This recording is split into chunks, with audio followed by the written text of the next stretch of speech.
The prisoner's pallor flushed. "Where did you come by that?" "An abandoned flat in Paris. It's stamped Ezekiel House, an orphanage on the outskirts of Glasgow." "Is it yours?" "Aye. The tags were marked with our room and case number. 'Tis how they identified us." The prisoner's eyes lifted. "You said you found the tag in France." Marcus almost smiled. Another puzzle piece fitted into place.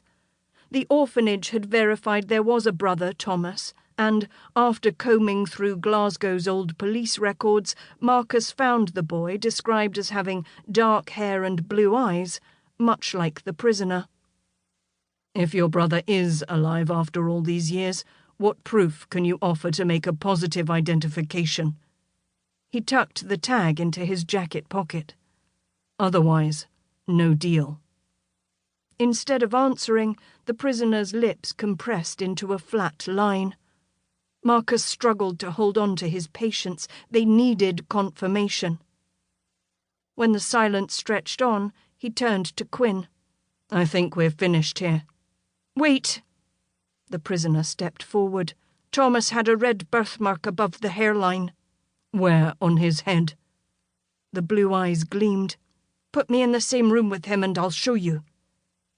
Marcus did smile then. The police report also described a port wine birthmark. They now had their irrefutable witness. "Our deal is a full pardon in exchange for your help in identifying Reimer, the man we suspect is your long-lost brother Thomas." "A pardon? Just like that?" "Just like that," Marcus frowned. "But be warned, any betrayal on your part will constitute treason to the Crown." He leaned in. "That means death." The prisoner's nostrils flared. Marcus didn't back down. "Do you understand and agree to the offer?" "Aye." "I'll make the arrangements." His pulse thrummed. "Speak of this to no one." He gave the prisoner a final warning glance and left with Quinn. Now they could prepare for the next stage of the trap.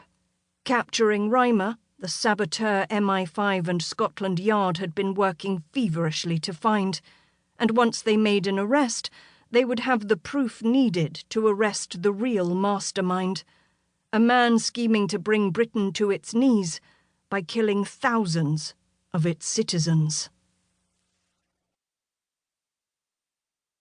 1. Nottingham, England, Monday, July 1st, 1918.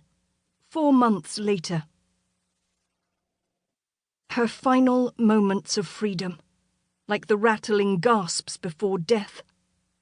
Rosalind Graham's throat constricted as she surveyed her sanctuary for the last time. In a matter of days she would receive her sentence.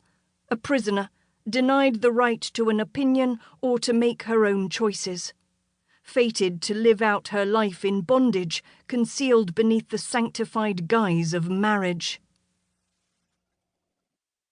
"Rose, you didn't hear the whistle. Shift's over and I'm due back at the mixing house before I can clock out. I want to speak with you before you go off and leave me forever." Seated inside her small overhead crane, Rose gazed down at the jaundiced face of her co-worker, hailing her from the factory floor. Like most girls filling shells at the No. 6 Chilwell National Shell Filling Factory, Tilda Lockhart had contracted the yellow skin and bleached hair of a canary girl, as they were fondly called, from handling the explosive powder TNT. Rose's job of moving the filled shells by crane onto rail cars for shipment had spared her such physical consequences. Yet the grief in her best friend's upturned face matched the anguish in her own heart. "Wait for me, Tilly. I shall be down soon. I'll meet you over by the changing rooms." Rose drew a deep breath once her friend departed and gave her little world a last, lingering look. She stepped nimbly from the open crane and grabbed at the thick rope to shinny down to the factory floor. Her bruised arms ached with the burden of her weight, another reminder